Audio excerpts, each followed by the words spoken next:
Welcome back to Crypto News. There's something I've wanted to address for a long time because it keeps coming up again and again across the comments, messages, and community discussions. The same question appears in different forms, but it always comes down to one thing. People want to know why Pi's price hasn't properly taken off yet, even after all these years of waiting, mining, and anticipation. And it's understandable.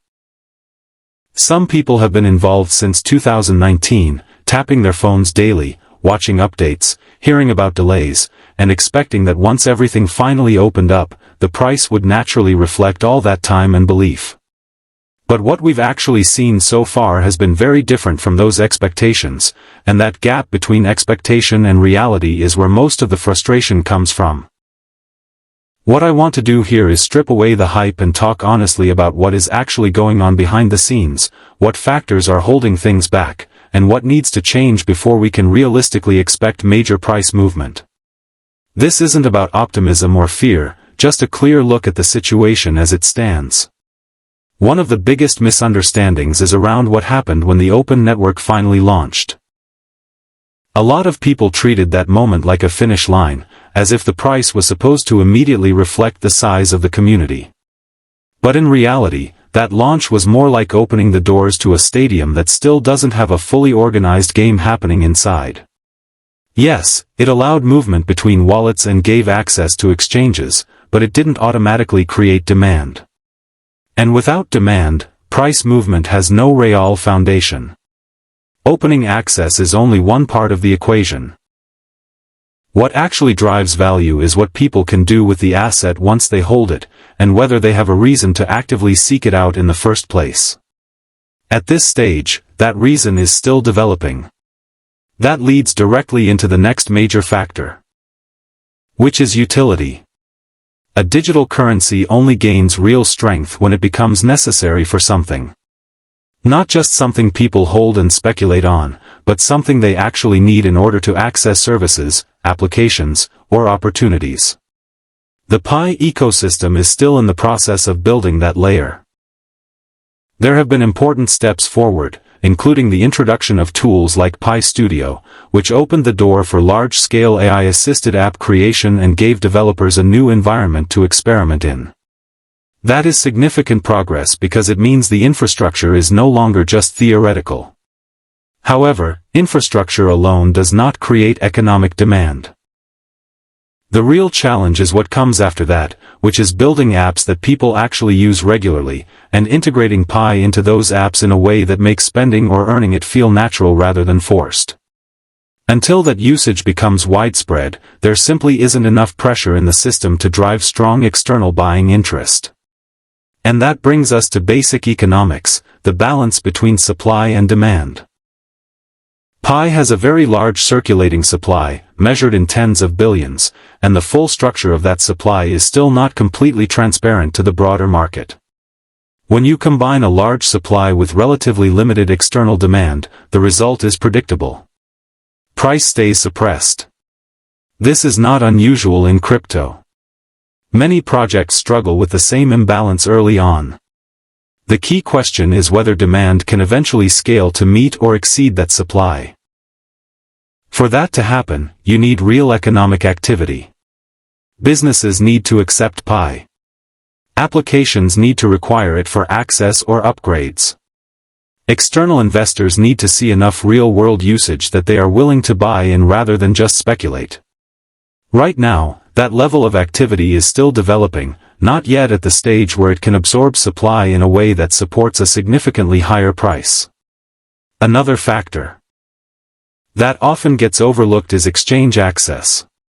When Pi started opening up, many expected immediate listings on the biggest global platforms. Names like Binance and Coinbase were frequently mentioned in community expectations. But in reality, major exchanges don't list assets based on community size alone. They look at liquidity depth, consistent trading volume, regulatory clarity, technical infrastructure, and long-term sustainability of the project. While Pi has made progress in some of these areas, others are still in development. As a result, listings have been limited and fragmented. This matters because exchange listings are not just about convenience. They directly influence visibility, liquidity, and the number of participants entering the market.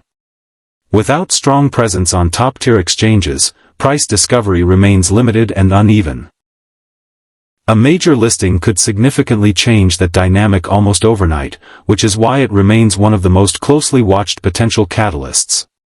Regulation is another piece of the puzzle that affects everything in the background. The global crypto industry is still going through a period of definition and adjustment, with different regions taking different approaches. Some are tightening rules, others are clarifying frameworks, and many are still in transition. For a project like Pi, which has a unique distribution model based on mobile mining and a very large user base, regulatory alignment is not straightforward. Exchanges that operate under strict compliance rules need clarity before they fully engage, and institutional investors require the same level of certainty before entering any market. The direction overall is improving, but it is not fully settled yet. That uncertainty naturally slows down momentum across the entire ecosystem. There is also a strategic element that shapes everything happening with Pi, which is the approach taken by the core development team. Throughout its evolution, the team has consistently prioritized building over rushing. Instead of pushing for rapid price exposure, they focused on infrastructure, identity verification systems, ecosystem development, and developer tools. This approach has frustrated many people who were expecting faster results, especially those who have been waiting for years. But it also explains why the project has not experienced extreme volatility or premature hype cycles that collapse quickly afterward. The trade-off here is speed versus stability, and so far the choice has clearly leaned toward long-term structure. What matters now is what signals we should actually be watching instead of focusing only on price speculation.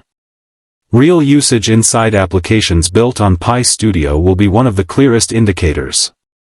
If users are actively transacting within apps using Pi as a functional currency, that signals real demand forming at the ecosystem level. Another important indicator is whether major exchanges eventually step in with full listings, which would immediately change liquidity conditions and market access. Progress in identity verification and supply clarity will also matter because it helps define how much circulating supply is actually active versus locked or pending. At the same time, broader crypto market conditions will continue to influence everything. Even strong projects are affected by overall sentiment cycles, liquidity flows, and investor risk appetite across the sector. When you put all of this together, the picture becomes clearer. The reason Pi's price has not experienced a major breakout yet is not because of a single issue, but because several foundational elements are still catching up to the size of the community.